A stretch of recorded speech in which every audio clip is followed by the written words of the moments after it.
Hey, it's Diane Vives here with Austin Fit Magazine.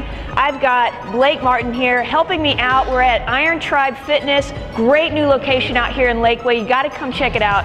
He's going to help me today with a circuit that we're going to focus on having basically a fit set where we're looking at lower body movement, focused on hip extension today to get great glute activation, and then we're going to look at an upper body movement, a unique push, a way to load the push-up.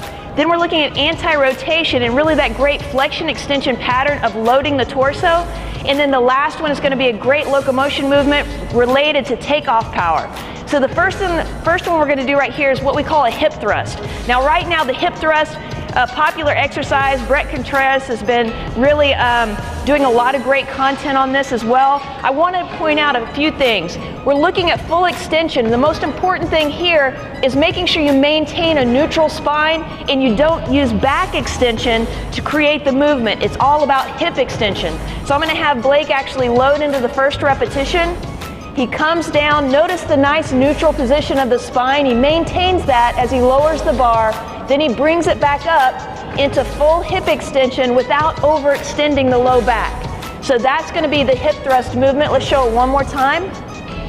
Nice position here. He's secure with his upper back on the bench. And got it right there. Thanks, Blake. So the next one is we're going to look at loading with the plate on his back, which is going to give him some feedback. Now what's unique to this one is it's a clock walk. We call it clock walks because he's going to stack the feet to create a nice pivot point for the push-up. We're going to place this on his back, which gives him feedback to stay nice and stable, nice static motor control of the torso. And then what we're going to do is have him actually take a lateral step with his hands.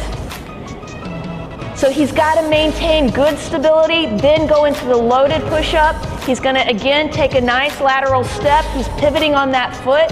So it's great static motor control. He can't really lose that position without losing the plate. So it's got a great dual benefit with the plate. Awesome, right there. So now we're going to head right over here to the wall. Now when we think of core strength, we've got a great flexion extension pattern. We want it to be a contribution from the floor all the way through the hips into the upper body, and the arms are basically an extension of the torso. So what we're going to do is have him get in an extended overhead position, and he's going to do tosses against the wall. So you can see right there the movement is flexing, good control, and he can even pick up the pace a little bit to create higher intensity. You notice that the arm position is right by the ears. Awesome, right there. A lot of great work for the torso. Everything from the hips to the shoulders get a lot of great work. Now the last one is related to locomotion. Think about that nice change of direction power. We're going to load that rotational load and explode into a double leg landing.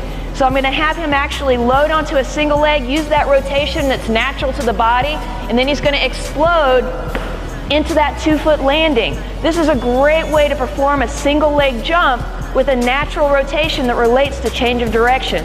So let's show him one last time. Nice load, good position, lands in that athletic position.